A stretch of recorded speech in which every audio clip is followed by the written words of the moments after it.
এই মহাজগতে মানব জন্মের সাথে সাথেই মানুষের অন্তরে একটি চিরন্তন আকাঙ্ক্ষা জেগে ওঠে। জীবনে সকল বস্তুগত আনন্দ লাভ করা এবং মৃত্যুর পরে পরম মুক্তির আলোয় আত্মাকে উন্নীত করা।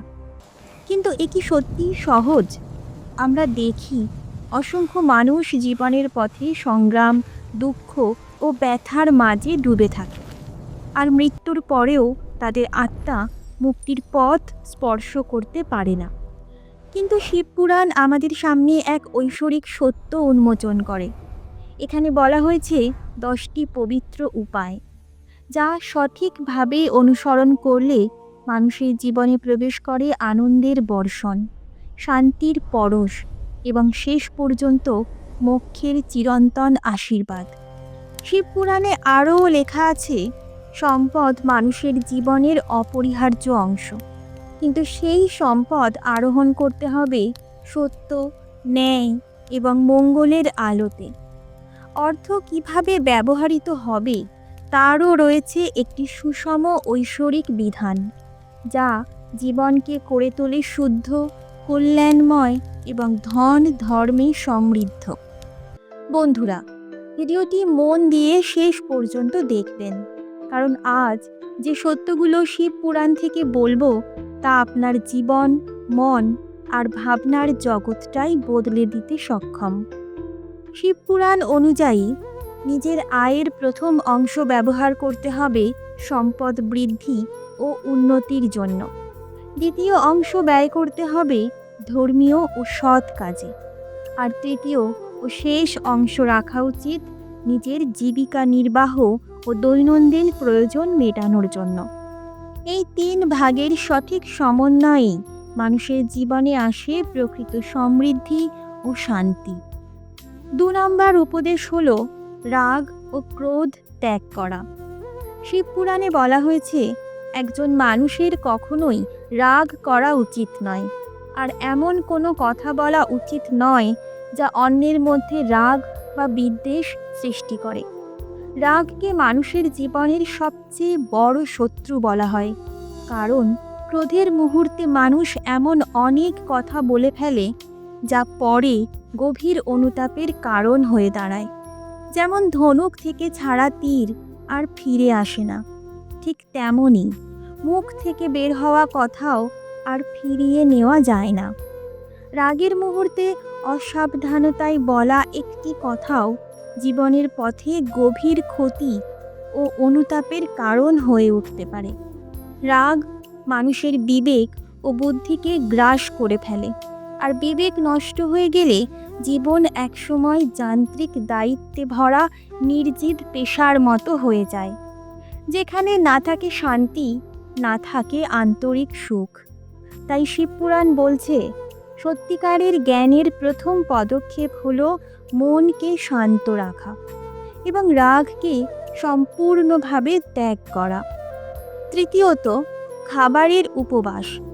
যেমন প্রতিদিনের খাবার একজন মানুষকে শক্তি ও প্রাণ শক্তি দেয়, তেমনি মাঝে মাঝে উপবাস করাও শরীর ও মনে নতুন শক্তি সঞ্চার করে।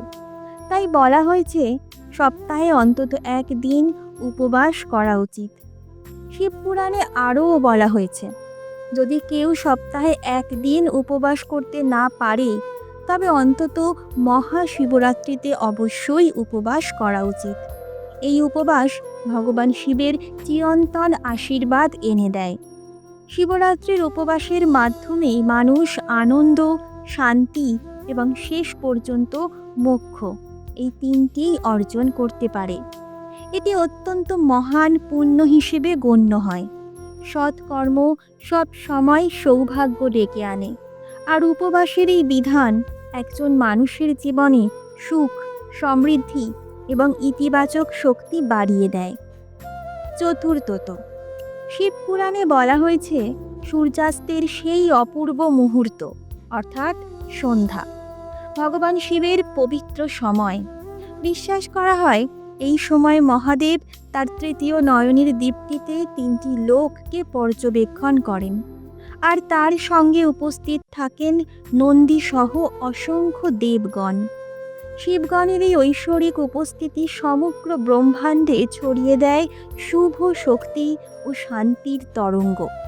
তাই সন্ধ্যার এই পবিত্র সময়ে মানুষের সৎ কর্মে মনোনিবেশ করা উচিত, যেমন প্রার্থনা, পূজা, সৎসঙ্গ, দান বা অন্য যে কোনো শুভ কাজ।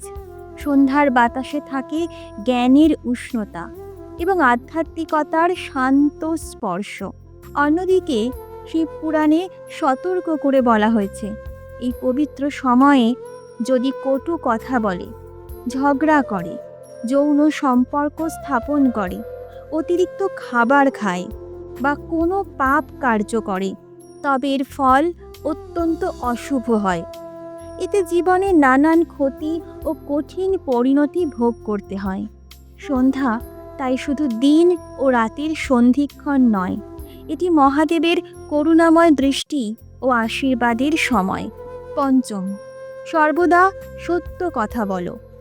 শিবপুরাণে বলা হয়েছে, সত্যবাদিতা মানুষের জীবনের সবচেয়ে বড় ধর্ম। এর চেয়ে মহান ধর্ম আর কিছু নেই।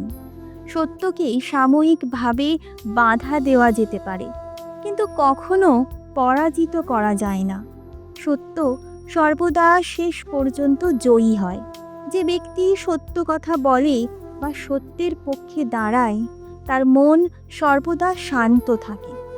বিপরীতে মিথ্যা বলা মানুষ ভিতরে ভিতরে অশান্তিতেই ভোগে।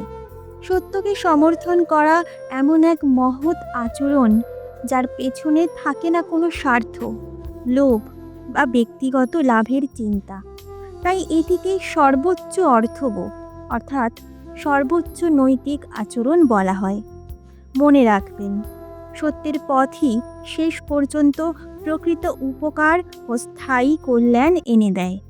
ষষ্ঠ, শিবপুরাণ অনুসারে যে কোনো কাজ করার সময় একজন মানুষের প্রথম এবং প্রধান সাক্ষী হওয়া উচিত সে নিজেই।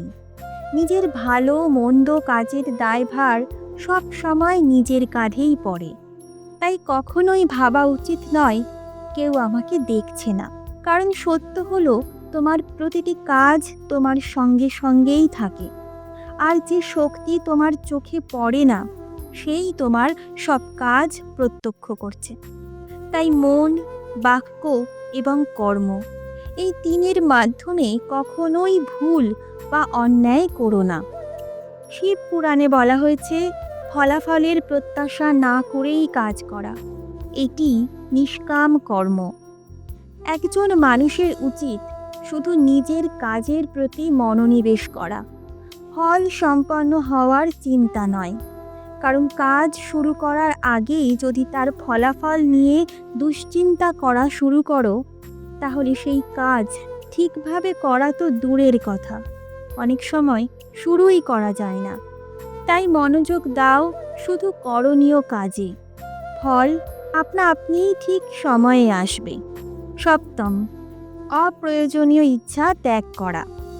শিব পুরাণে বলা হয়েছে, আমাদের জীবনে যে জিনিসগুলো সত্যিই দরকার নেই, সেই অপ্রয়োজনীয় ইচ্ছা ও আসক্তিগুলো ত্যাগ করা অত্যন্ত জরুরি। কারণ অনিয়ন্ত্রিত ও অনৈতিক ইচ্ছাই মানুষের মধ্যে ক্রোধ, কাম, ঈর্ষা, অহংকার এসব নেতিবাচক অনুভূতির জন্ম দেয়। এর ফলে মন হয়ে ওঠে অস্থির, অশান্ত এবং দুর্বল। যে ব্যক্তি এই ইচ্ছা ও আসক্তির জালে আটকে যায়, সে ধীরে ধীরে নিজের জীবনের মূল্যবান সময় এবং শক্তি নষ্ট করে ফেলে। তাই শিবপুরাণ জানায়, সত্যিকারের শান্তি, সুখ এবং মানসিক মুক্তি পেতে হলে আগে ত্যাগ করতে হবে সেই সমস্ত ইচ্ছা যা আমাদের দরকার নেই এবং যা শুধুই মনকে ভারাক্রান্ত করে। অপ্রয়োজনীয় ইচ্ছা ত্যাগ করলেই আসে চূড়ান্ত সুখ।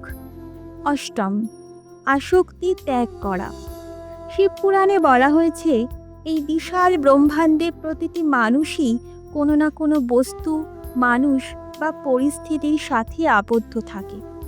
আর এই আবদ্ধতাই বা আসক্তি মানুষের দুঃখ কষ্টের সবচেয়ে বড় কারণ। মোক্ষ বা মুক্তি লাভ করতে হলে প্রথমেই ত্যাগ করতে হবে এই পার্থিব আসক্তি। কারণ আসক্তি মানুষকে এমনভাবে আঁকড়ে ধরে যে সে নিজের বিবেক, যুক্তিবোধ ও শান্তি হারিয়ে ফেলে। যখন কেউ কোনো মানুষ, বস্তু বা পরিস্থিতির প্রতি অতিরিক্তভাবে নির্ভরশীল বা আসক্ত হয়ে পড়ে, তখন সেই আসক্তি থেকেই জন্ম নেয় কষ্ট, যন্ত্রণা এবং অস্থিরতা। তাই শিবপুরাণ জানায়, সত্যিকারের মুক্তি ও শান্তি পেতে হলে জীবনের অপ্রয়োজনীয় আসক্তিগুলো থেকে নিজেকে মুক্ত করা অপরিহার্য। আসক্তি ত্যাগ করলেই মানুষ তার বিবেক ফিরে পায়, আর সেই পথেই আসে মোক্ষের আলো। নবম, শিবপুরাণ অনুসারে একজন মানুষের জীবন অনেকটাই গঠিত হয় তার নিজের চিন্তা ও কল্পনা দ্বারা। যা আমরা মনে মনে ভাবি, কল্পনা করি বা বিশ্বাস করি, ধীরে ধীরে আমরা ঠিক সেইভাবেই হয়ে উঠি। পুরাণে স্বপ্নকেও এক ধরনের কল্পনা বলা হয়েছে, আর ভগবান শিব নিজেই বলেছেন, একজন মানুষের কল্পনার শক্তি তার জ্ঞানের থেকেও বেশি প্রভাবশালী। অর্থাৎ আপনি যা ভাববেন, যেভাবে কল্পনা করবেন, আপনার জীবনও ঠিক সেই পথে চলতে শুরু করবে। তাই সর্বদা ইতিবাচক চিন্তা বজায় রাখা জরুরি। মনে মনে কিছু কল্পনা করলে শুধু ভালো, শুভ এবং আলোয় ভরা বিষয়গুলো কল্পনা করুন, কারণ ইতিবাচক কল্পনাই আপনাকে ইতিবাচক জীবনের দিকে নিয়ে যায়। দশম, শিবপুরাণে বলা হয়েছে, একজন মানুষ তখনই সত্যিকারের মানুষ যখন তার আচরণে আর মননে হিংস্র প্রাণীর মতো প্রবণতা, যেমন হিংসা, ঘৃণা, অপমান, আসক্তি বা ক্রোধ, এগুলো থাকে না। যতক্ষণ এই নেতিবাচক স্বভাবগুলো মানুষের ভেতরে থাকে, ততক্ষণ সে বাহ্যিকভাবে মানুষ হলেও আচরণে পশুর মতোই থাকে। পুরাণে আরও উল্লেখ আছে, মানুষের শরীর এক ধরনের ঘর, যার মধ্যে নিহিত রয়েছে পশু পাখিদের সব গুণ, দোষ এবং প্রবৃত্তি। তবে মানুষের সবচেয়ে বড় শক্তি হলো তার মন। এই মনই তাকে পশু প্রবৃত্তি থেকে দূরে সরিয়ে উচ্চতর মানসিক অবস্থায় নিয়ে যেতে পারে। তাই মানুষের উচিত হিংস্র, রাগী বা ঘৃণামূলক আচরণ সম্পূর্ণ ত্যাগ করা। এই থেকে মুক্তি পাওয়ার সর্বোত্তম পথ হল ধ্যান, ভক্তি এবং সৎ ভাবনা, যা মনকে পবিত্র করে এবং আত্মাকে উজ্জ্বল করে। এই পথেই মানুষ পৌঁছাতে পারে পরম সুখ, আত্মিক শান্তি এবং প্রকৃত মানবিকতার শিখরে।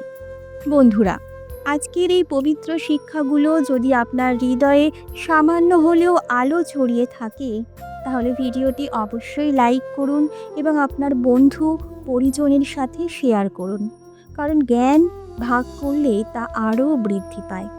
আপনার মতামত আমাদের জন্য অত্যন্ত মূল্যবান। নিচে কমেন্টে জানাতে ভুলবেন না আজকের শিক্ষাগুলোর মধ্যে কোনটি আপনার জীবনে সবচেয়ে বেশি ছোঁয়া দিল।